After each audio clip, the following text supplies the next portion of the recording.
Buen día, compañeros y asesora. Mi nombre es Jonathan Adrián Hernández Ponce, de 21 años, actualmente estudiante de la Universidad Virtual del Estado de Guanajuato, UVEC, en la licenciatura de Derecho, en el módulo Derecho de Amparo 2. Tengo un número de matrícula 21012818.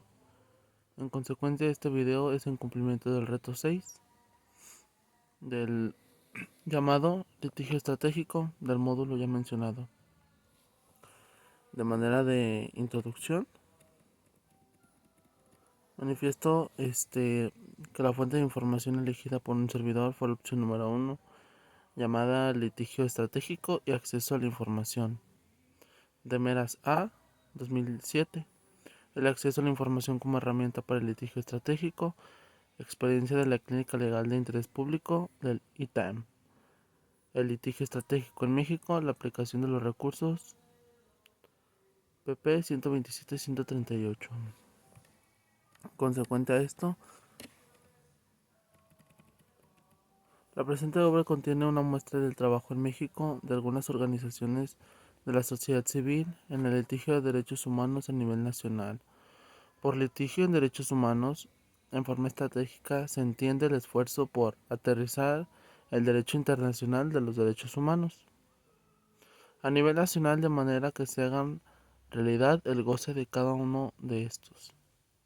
Esta actividad, dirigida a fortalecer la institucionalidad democrática, es una de las formas en las que la sociedad civil organiza y se articula las demandas respecto al goce de los derechos humanos, y de manera importante provee un ámbito de debate en los cuales en los tribunales están llamados a encontrar un equilibrio de los mismos entre intereses de distintos sectores de la sociedad dentro de un marco de respeto a estos derechos fundamentales.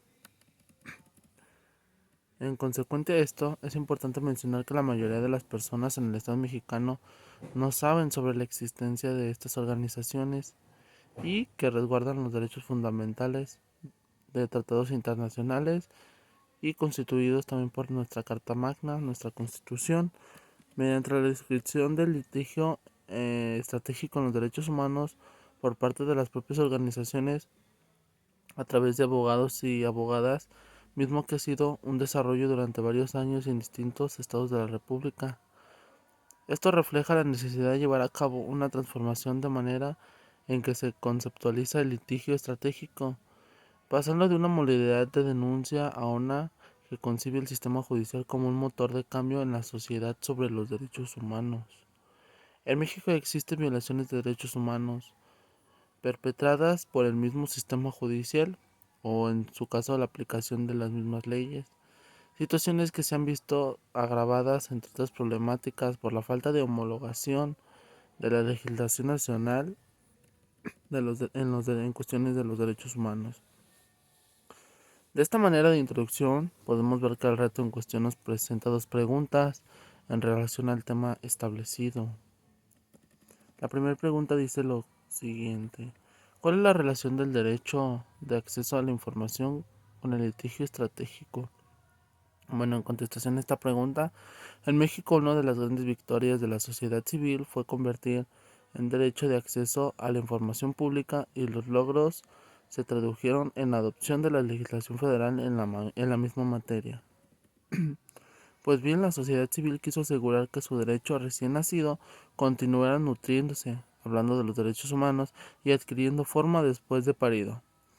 Así fue como optó por echar a andar un mecanismo de seguimiento y verificación de la implementación efectivo del derecho en cuestión de los derechos humanos. Acordó que se haría el uso del derecho para evitar que éste se convirtiera en un cadáver jurídico, y a las primeras dificultades de interpretación o de aplicación de la ley, y con antelación previsto, se accionó el litigio de interés público para que en la vía jurisdiccional se fuera creando un cuerpo interpretativo del derecho, de sus alcances, de los límites y procesos concurrentes. A través del litigio estratégico se ha venido delineando con mayor precisión jurídica el contenido efectivo del derecho a la información pública. Esto es algo muy importante, vía del litigio estratégico que se ha logrado, incluso modificar las prácticas antitransparentales de la autoridad y crear una relación de individuo-gobierno, mismo que más acorde a lo ideal en cuestión a la democracia y el sistema democrático.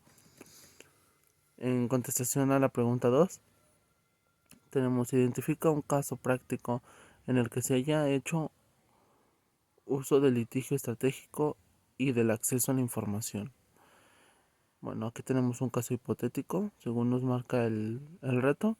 En este caso hipotético tendremos un mayordomo de una comunidad zapoteca, el cual ha sido elegido por su comunidad para la organización de una fiesta, de la cual se desprende como una costumbre muy importante para él y sus creencias, como sus derechos, derecho a su creencia y el cómo realizar su rito. El mismo en la organización de la misma fiesta sale del pueblo en busca de pirotecnia en grandes cantidades, ya que así lo acostumbra su pueblo. Cabe mencionar que que este elemento, la pirotecnia, tiene una función muy importante en cuestión a la festividad realizada.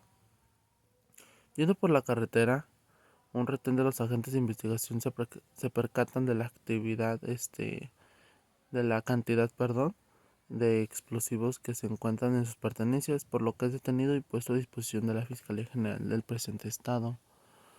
En la investigación y declaración del imputado se llegarían varios problemas, ya que el mayordomo hablaba un lenguaje zapoteca, del cual ni los agentes de investigación ni las policías tenían conocimiento, por lo cual era imposible la interpretación y comunicación entre los mismos. Acerca de sus excepciones, se estaba violentando el derecho de expresión y el conocimiento del procedimiento judicial que se estaba llevando, en este caso penal, este, por parte de las autoridades. Y en contestación del presente cuestionamiento, perdón, del presente ejemplo hipotético, veremos lo siguiente. En la estrategia de defensa y uso del litigio estratégico es importante considerar aspectos en el presente caso. El primero es inicialmente enfatizar la importancia que reviste el derecho que tiene el imputado de poder comunicarse con oportunidad con su defensor, lo que se traduce como una asistencia adecuada. Previo a rendir su declaración ministerial, en este caso el defensor hubiera podido prevenir este malentendido. Recordemos que en el artículo 20 constitucional y en el Código de Procedimientos Penales, una de los derechos fundamentales del imputado es la comunicación, el derecho a tener su defensor, el derecho a declarar o no declarar, y a que el debido proceso, en este caso el proceso penal, sea claro y tenga entendimiento del mismo.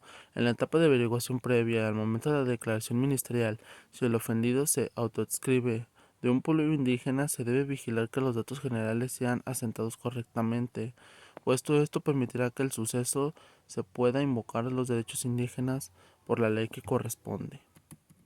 Otro punto a considerar sobre el derecho estratégico sería si el indiciado es hablante de un idioma indígena, exigir se respete su derecho lingüístico de ser asistido por un intérprete en el caso de así estimarlo en el indiciado o el imputado, y no permitir que la determinación sobre la participación del intérprete quede sujeta al árbitro del juzgador, o en este caso sería el juez de control, o al grado de comprensión del castellano.